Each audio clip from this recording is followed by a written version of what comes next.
Let's be real. Some food is good enough to hop in the car for. But these?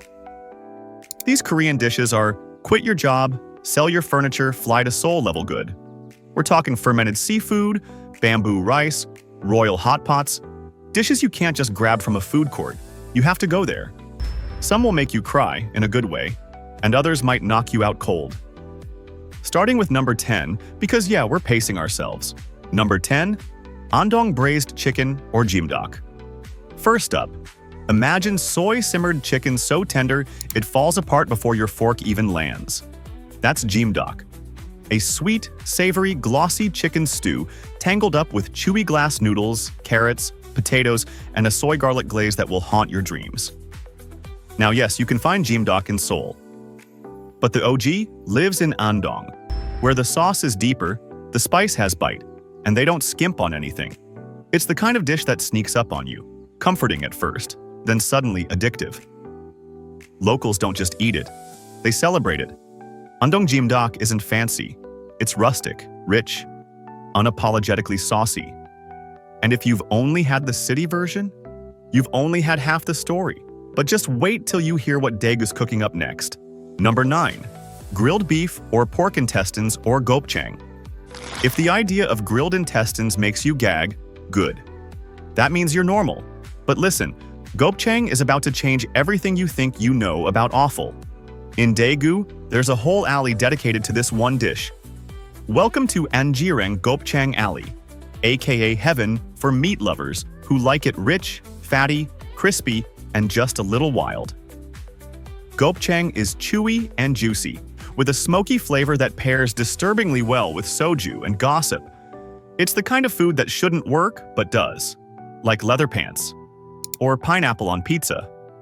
You're either obsessed, or you're wrong. And while you can try it elsewhere, Daegu's gopchang game is on a different level. They've turned it into an art form, a lifestyle, an event. Still judging it? Wait till you hear what's chilling in Busan next. Spoiler, it's cold, spicy, and has jellyfish in it. Number 8. Chilled pig's trotters or nengchae yukbal. Okay, you've heard of jukbal.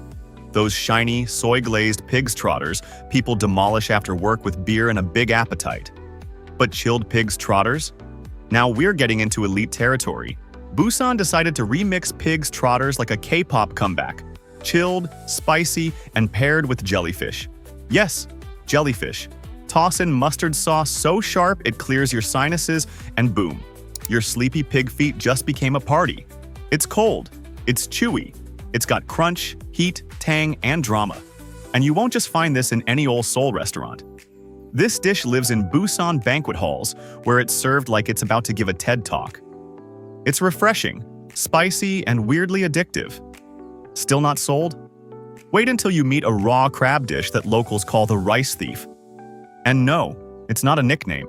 It's a warning. Number 7. Marinated raw crab, or kejang.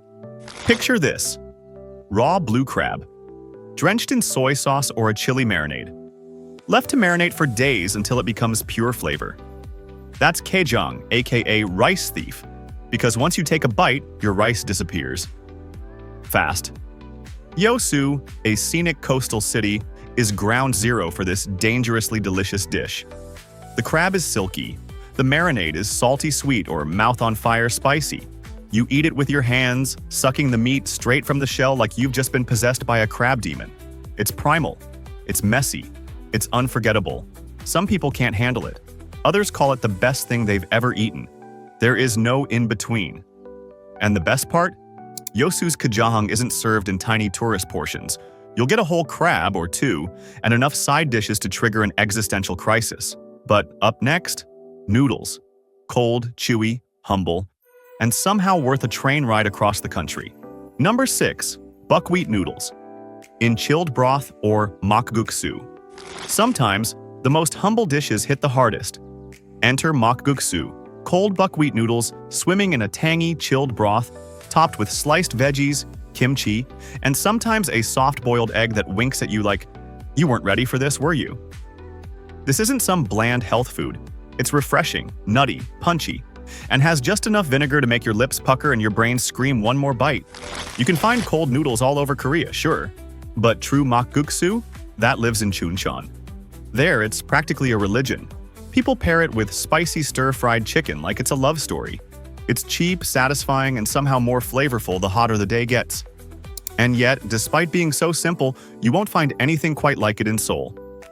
Which begs the question, what are they doing to those noodles up in the mountains? Number 5. Bamboo rice or daetungbap? Ever eaten rice steamed inside a bamboo stalk? No? Then you've never had daetungbap. This isn't just a dish, it's a vibe. Served in the bamboo forests of Damyang, the rice soaks up all that grassy, woodsy aroma from the stalk, turning even the simplest grains into something borderline magical. They usually toss in goodies like chestnuts, black beans, pine nuts, and jujubes. You crack open that bamboo like a scroll of ancient wisdom, and out comes steamy, earthy goodness that somehow tastes like calm. Forest calm. Monastery calm. And the sides? You're getting a full Hanjeongshik-style spread. Tiny plates of local vegetables, soups, stews. It's the kind of meal that doesn't just feed you, it heals you. But is it the bamboo that makes it so good? Or is there a secret recipe passed down by woodland spirits? Stay tuned, because next up is a jelly dish that slides into your heart. Literally. Number 4. Buckwheat jelly salad or memilmuk. We've entered jelly territory, but not the sweet grape-on-toast kind. Memilmuk is buckwheat jelly, a soft, jiggly, earthy-colored dish that looks modest until you taste it. Made from 100% buckwheat starch, this Gangwon-do specialty is bland on its own. But that's the trick. It's all about the toppings. Soy sauce, sesame oil, scallions, chili flakes, crushed garlic. Boom, flavor explosion. One bite in, and you realize this isn't just a jelly. It's a texture bomb dressed like a salad. Locals in Bongpyeong swear by it, and it's often served alongside mountain veggies and makgeolli, or Korean rice wine during village gatherings.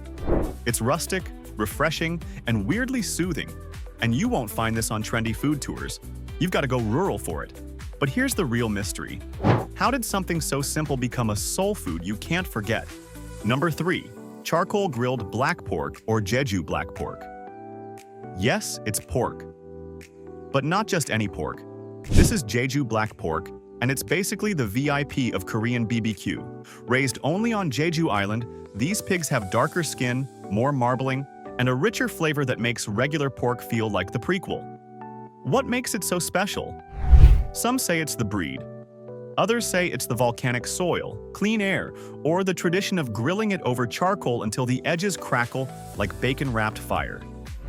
Jeju locals know the first bite is smoky, tender, slightly sweet, and then suddenly, you're questioning every BBQ you've ever had. They even serve it with hair still on the skin in some joints just to prove it's legit.